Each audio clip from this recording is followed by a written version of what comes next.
Hey everybody, I'm Marlon with Chronic Pain Warriors United. Hope y'all had a great Sunday, a great week, and a great weekend. Like I said last week, we'll be doing the long form videos on Sunday for the foreseeable future. If you don't mind, please hit the like and subscribe button before you leave. It really helps to disperse the video to the algorithm gods, and I'd appreciate it. Thank you all. And to thank you all to all the new short subscribers and shorts commenters and viewers. We'll be doing that throughout the week as well going forward. The last couple of days, I've been talking about how I've realized a big part of the problem with the pain management system, especially the doctor medical professional side of it, not just the government intervention, is that there is a very wide misunderstanding amongst both doctors and laymen like us, normal people, about how opiates actually work. And a lot of that has to do with CDC and DEA misinformation, propaganda, whatever you want to call it. But it's incorrect information that doctors all over the country are acting on and doing harm to their patients. So I just want to talk about how these things actually work, because I think a lot of people have some very large misunderstandings. Excuse me. So, say a new pain patient goes into the pain clinic and is going to be being treated by traditional pain medications, i.e., opiates. This person would be what the medical community calls opiate naive. They are not someone whose body is used to taking opiates.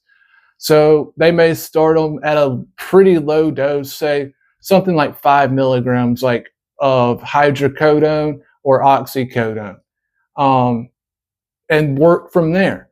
For most people who are opiate naive, brand new to taking pain medications, that type of low dose is going to be absolutely fine to start with.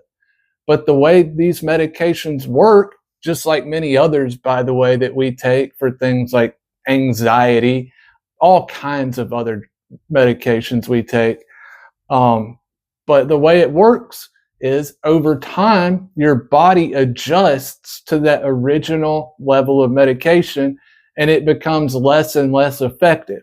So, say 6 months to a year down the road, that 5 milligrams of hydrocodone or oxycodone may need to be up to 10 milligrams to get the same effect 5 milligrams was.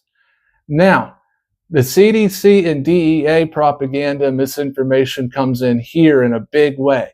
They tell doctors that the more the doctor increases the patient's opioid medication dosages, the more likely that person is to overdose and die from taking those medications.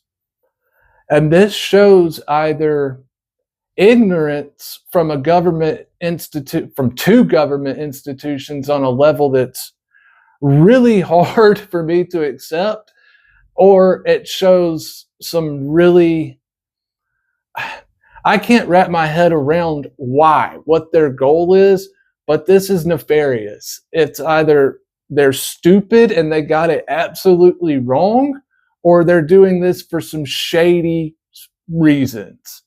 I personally think it's probably a bit of both. Anyways, that's not how it works. A person, like I'll use my grandmother for instance, at one point she was on 80 milligrams of extended release Oxycontin a day, one 80 milligram extended release pill a day, and then four or five 10 milligram Percocet a day, which is 10 milligrams of oxycodone and 325 milligrams of acetaminophen.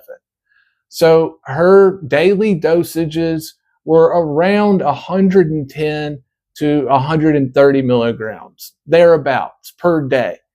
And according to the DEA and CDC, her primary care doctor who was treating her was putting her life in danger by prescribing that level of medication.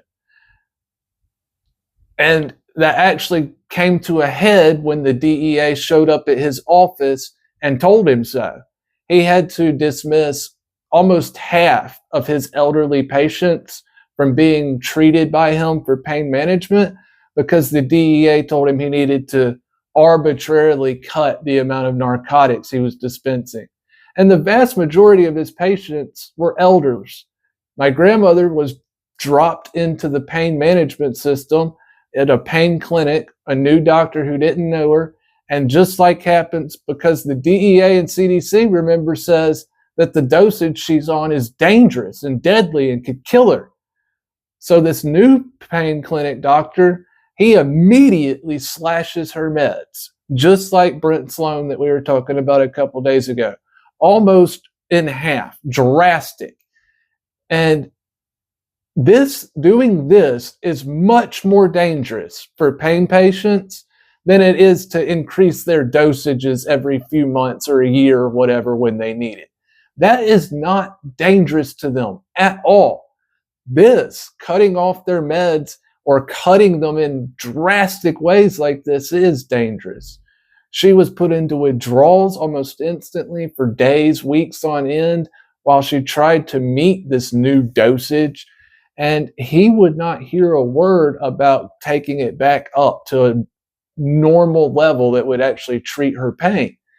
He insisted that it was deadly dangerous for her to do so.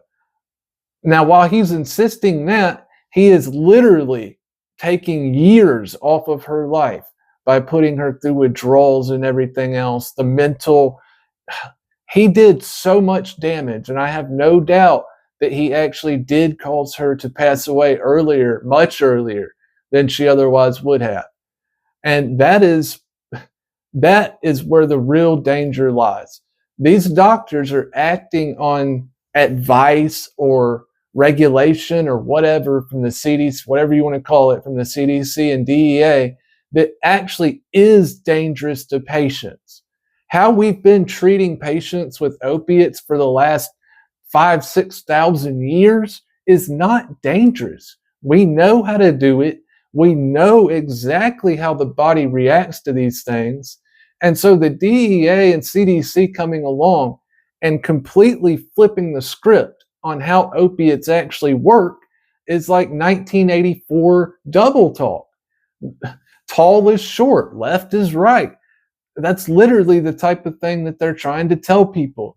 And doctors have acted on it. I could understand laymen like us, people who are not medical professionals, being sort of taken in or not understanding and feeling like, they're the CDC and DEA, they must be right. But they're not. They are doing massive damage, and doctors collaborating with them and doing their will is doing even more damage. So anyways, so a patient, like I'll use myself for instance, there was a point in time where I could take anywhere from 60 to 80 milligrams of oxycodone instant release at a time, and I could do that 4 to 5 times a day. Take the lower dose at 60 milligrams at a time. That's, do the math, 6, 12, 18, 24. That's 240 milligrams of oxycodone a day at the lower dose of 4 times a day. I could easily take 5 at the time. And according to the DEA and CDC, that is deadly dangerous, but it's not. If I were to take, say, instead of 60 milligrams at that time, if I were to take 30 milligrams or 40 milligrams, I'd feel sick. I'd feel like I'm barely outside of withdrawals. And so the higher dose wasn't even, those doses really weren't even helping with my pain that much at the time. It was literally mostly just about staying out of withdrawals and trying to live my life and trying to find some sort of quality of life equilibrium. And why that was so hard was because I was in my mid-20s at the time, and doctors absolutely will not treat younger patients with traditional pain medications. They refuse flat out. And again, that's unscientific as well, but they do so for some of the same reasons we're talking about here, because they're afraid of having to up the dosages over years on end and they're putting their patients in danger by doing so. Now, I mentioned how much I was taking to show that those, just because a patient is taking large amounts of opiates does not mean it's a danger to them. Now, if anybody else who is not opiate naive took the types of dosages I was taking, yeah, it probably could kill a couple of people. Probably so. I mean, I've seen opiate naive people take 30 to 40 milligrams of oxycodone at once for their first time. Stupidly, do not ever do that. I'm just saying I've seen it. And yeah, they wind up in minor overdoses, really. They're zombies, they're right on the line.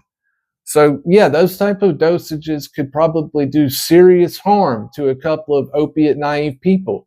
But to me, it was barely enough to get me out of bed and get me going.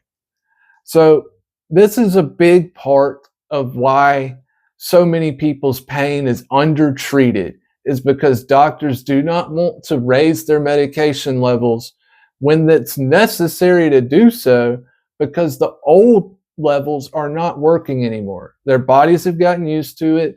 You need to raise it up. Now, this isn't necessarily a bad thing. It's the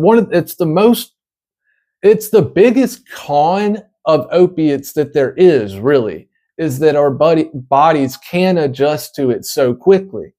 But it can be dealt with. It's not something that can't be overcome. If you deal with the increases scientifically from a medical point of view, blah, blah, blah, it can be done well and managed well over years, decades. I've seen it. I know lots of people who've had it.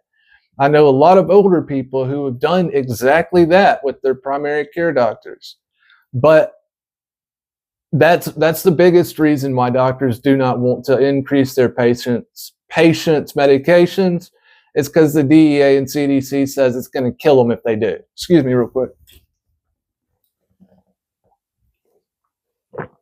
So this has caused, just a huge problem. And I wanted to talk about it because doctors, like I said, are following these guidelines and doing major, major harm to their patients. And it's absolutely unscientific. It's illogical. It's all feeling. The whole pain management system is being run on feeling. The DEA and CDC have done their work. They have made the whole country look at opiates like word association. You hear opiates on the street, just a normal person, they're going to associate that with fentanyl crisis, junkies, and death. And that is what the DEA and CDC have wanted to do, and they have accomplished it in a major way. I mean, that is how most people view pain medications and opiates. And that's why they've been able to do these things to us. And that's why nobody has stood up for us until now, because nobody wants to defend opiates. Nobody wants to defend a patient's right to take them. And nobody wants to re-educate the country and doctors too on how they actually work. I mean, when they are used properly, when the dosage is known, they are extremely safe. The biggest problem with the fentanyl crisis is the drugs are either tainted, far too strong, and the people using them don't know it, or stuff is mixed together like Xanax and fentanyl, which is deadly, deadly dangerous. And that's what's killing so many people in the fentanyl crisis. But when the dosage and what you're taking is known, and when you're doing it properly, it can be extremely safe and has been for thousands of years. So anyways, this is one of the big, misconceptions people have. This is a huge part of why your pain's undertreated, and doctors have got to start pushing back on this nonsense, because it's neither medically sound nor is it scientific. It's just wrong. Anyways, like I say at the end of every video, I know there's a lot of you who've been affected by this exact thing. Please leave your stories in the comments below. Like I say every time, your stories, just like you, are unique and special, and they are going to be a big boon in the pain management reform movement. They help educate people who are ignorant about what is happening to their fellow countrymen and family members and loved ones, even many times. So please leave your comments, leave your stories. They're super important. Hit that like and subscribe button. As always, I'm Marlon with Chronic Pain Warriors United. We'll be back next Sunday for a new long form, and check us out through the week on our shorts. Y'all be well, be safe, and be blessed. Cheers.